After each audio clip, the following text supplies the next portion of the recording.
নমস্কার, আমার বাংলা নিয়ে আমি অয়ন একেবারে চলে এসেছি নিউজ 18 বাংলার খবরের রান্নাঘর থেকে। আজকে সব থেকে বড় খবর, দেশ জুড়ে সিএ চালু হয়ে গেল। সিএ চালু নিয়ে গত কয়েক বছর ধরে রাজনৈতিক টানাপোড়েন, রাজনৈতিক তর্ক বিতর্ক চলছিল এবং ভোটের আগে 2024-এ ভোটের আগে, লোকসভা ভোট ঘোষণার আগেই চালু হয়ে গেল আজকে সিএএ। এই মুহূর্তে আমার সঙ্গে রয়েছেন বিজেপি রাজ্য সভাপতি সুকান্ত মজুমদার। সুকান্ত বাবু, রাজনৈতিক চক্রান্ত বিরোধীরা বলছে, বিশেষ করে মমতা বন্দ্যোপাধ্যায় বলছেন ভোটের আগে এই সিএএ চালু হচ্ছে রাজনৈতিক চক্রান্ত বিজেপির।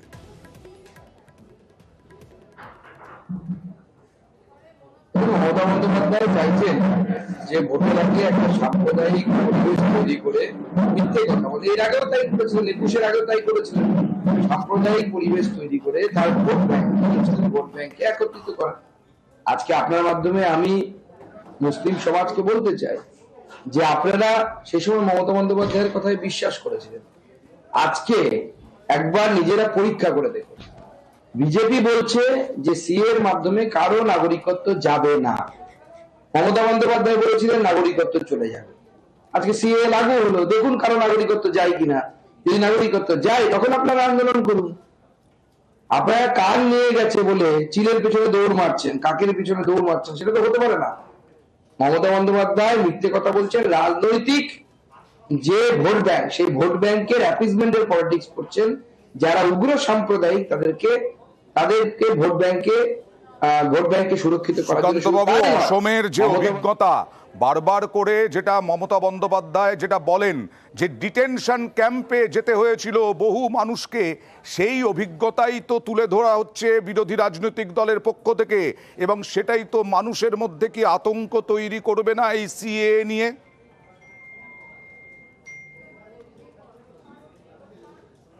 আপনি সাংবাদিক, আপনার একটু পড়াশোনা করা উচিত দাদা বাবু। আসামে সিএ লাগু হয়নি এখনো, আজকে থেকে লাগু হলো আসামে। আমি সিএ এর কথা বলিনি, ডিটেনশন ক্যাম্পের কথা বলেছি। ডিটেনশন সিএ এর কথাই আলোচনা হচ্ছে, তাহলে আপনি ছেড়ে দিন, অন্য কিছু নিয়ে আলোচনা করতে বলুন না। আজকে তো আপনি সিএ নিয়ে আলোচনা করতে দেখেছেন। বিরোধীরা বলছে সিএ এর সাথে ডিটেনশন ক্যাম্পের কোনো রিলেশন নেই। না না, আপনি সিএ চালুই হয়নি, আপনি ডিটেনশন ক্যাম্পের সাথে সিএ রিলেশন কিভাবে করবেন? মুখ্যমন্ত্রী মিথ্যা কথা বলছেন। আমি তো ওটাই বলছি। ডিটেনশন ক্যাম্প যেটা বিষয় সেটা এনআরসি নিয়ে, এনআরসি তো লাগুই হয়নি পশ্চিমবঙ্গে, কোথাও লাগু হয়নি ভারতবর্ষে। মুখ্যমন্ত্রী মিথ্যা কথা বলছেন। সিএ লাগু হয়েছে, সিএ লোককে নাগরিকত্ব দেওয়ার আইন, কারো নাগরিকত্ব নেওয়ার আইন না।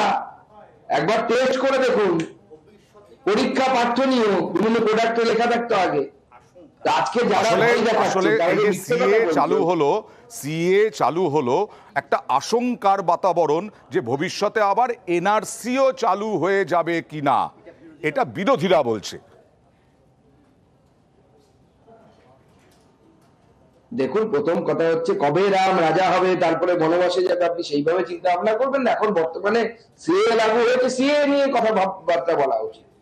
সিএ ভারতবর্ষের যারা পশ্চিমবঙ্গের বাইরে, আমি উদাহরণস্বরূপ শুধু বাংলাদেশকে ধরছি।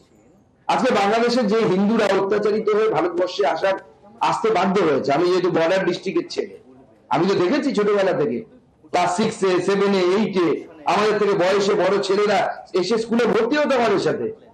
তাদের করুণ কাহিনী কোনো শুনেছেন? কিভাবে চোখের সামনে যুবতী দিদিকে তুলে নিয়ে যাওয়া হতো, করে তাকে মুসলিম করা হতো, জোর করে বিয়ে করা হতো বাংলাদেশে। কোথায় যাবে বলুন তো তারা? আচ্ছা, পৃথিবীতে আর যাওয়ার দেশ আছে? এই পশ্চিমবঙ্গ কেন তৈরি হয়েছিল? পশ্চিমবঙ্গ কেন তৈরি হয়েছিল? পশ্চিমবঙ্গ তো তৈরি হওয়ার কথা ছিল না, পূর্ব পাকিস্তানে যাওয়ার কথা ছিল। তৈরি বাংলা, সমগ্র বাংলাতে পূর্ব পাকিস্তানে যাওয়ার কথা ছিল। ডক্টর শ্যামাপ্রসাদ মুখার্জির নেতৃত্বে তখন বাঙালিরা, শুধু ডক্টর শ্যামাপ্রসাদ মুখার্জি একা না, অনেক বাঙালি বুদ্ধিজীবীরা সেই সময় আওয়াজ উঠিয়েছিলেন। কংগ্রেসের নেতারা ছিলেন, বিজ্ঞানীরা ছিলেন, মেঘনাথ সাহার মতো লোক ছিলেন। তারা বলেছিলেন যে বাঙালি হিন্দু হোমল্যান্ড চায়, সেই জন্য পশ্চিমবঙ্গ তৈরি হয়েছিল। নাহলে তখনই বাংলাদেশে সবাই চলে গেলে পারতো, মানে তৎকালীন পূর্ব পাকিস্তানে চলে গেলে বুঝতে পারতেন। মতুয়াদের একটা অংশ যারা সিএ বিরোধিতা করছেন, তারা বলছেন যে এতে মতুয়াদেরই ক্ষতি হবে।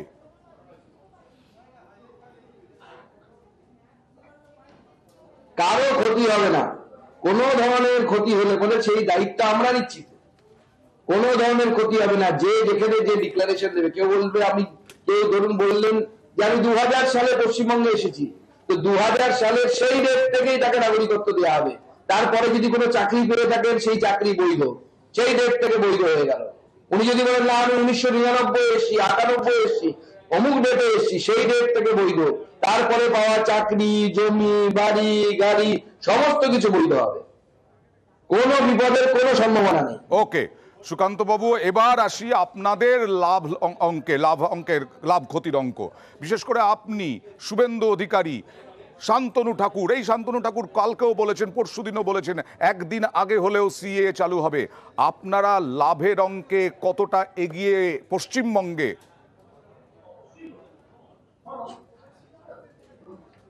দেখুন, আমরা লাভের বিষয়টা দেখছি না। লাভের বিষয় থাকলে পরে অনেক আগে আমরা সিএটা লাগু করতাম, লাগু করে বেশ কিছু লোককে, উদ্বাস্তুকে নতুন করে নাগরিকত্ব দিয়ে দিতাম, দিয়ে হয়তো ভোট ব্যাংক বাড়াতে পারতাম। কিন্তু দেখুন, আমরা ভোটের জাস্ট আগে এই রুলস রেগুলেশন করেছি। আগামী দিনে সময় লাগবে, এই রুলস রেগুলেশন অনুসারে কিছু লোক অ্যাপ্লাই করবেন, তারা নাগরিকত্ব পাবেন, আগামী দিনে তারা কেউ কেউ হয়তো ভোটার, তারা ভোটার হবেন।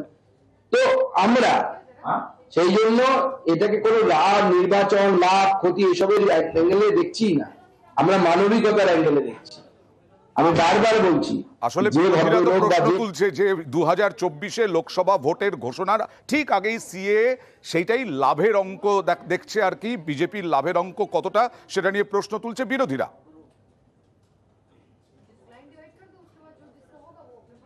না না, এটা উল্টো। আমাদের বিরোধীদের একটু সুবিধা হতে পারে। আমি বলছি, আমাদের বিরোধীরা যে ধরনের মিথ্যে কথা বলে, তারা মুসলিম সম্প্রদায়কে মিথ্যে কথা বলে ভুল বোঝাতে পারে। আমরা লাভ ক্ষতির অঙ্ক দেখছি না, আমরা দেখছি মানুষের, সেই অভাগা মানুষগুলো যারা বাংলাদেশ থেকে এপারে আসতে বাধ্য হয়েছে। আজ মুখ্যমন্ত্রী বড় বড় কথা বলছিলেন, আর সেই মুখ্যমন্ত্রীকে জিজ্ঞেস করুন না কেন, ম্যাডাম, আপনার যে হোম মিনিস্ট্রি আছে আপনার আন্ডারে, আপনি বলছেন ভোটার কার্ড, আধার কার্ড থাকলেই হবে, তাহলে মতুয়ারা পাসপোর্ট করতে গেলে আপনার ডিআইবি কেন 1971 সালের হোম মিনিস্ট্রি? তো হয়তো মানা করতে পারেন না যে আমরা চাইবো না। আপনি গাছেরও খাবেন, তলারও পুরোবেন, এটা হতে পারে না। ওকে, অনেক ধন্যবাদ সুকান্ত বাবু। সুকান্ত মজুমদার, বিজেপি রাজ্য সভাপতি, তিনি বললেন লাভ ক্ষতির অঙ্কে নয়, এটা একেবারে বাংলাদেশ থেকে এবং পড়শি দেশ থেকে যারা সংখ্যালঘু সেখানকার, তারা কোথায় যাবেন, তাদের নাগরিকত্ব দেওয়ার জন্যই। আর মমতা বন্দ্যোপাধ্যায় আজকে যখন সিএ চালু হবে বলে ঘোষণা করা হয়েছে, আজকেই মমতা বন্দ্যোপাধ্যায় আক্রমণ করলেন বিজেপি সরকারকে।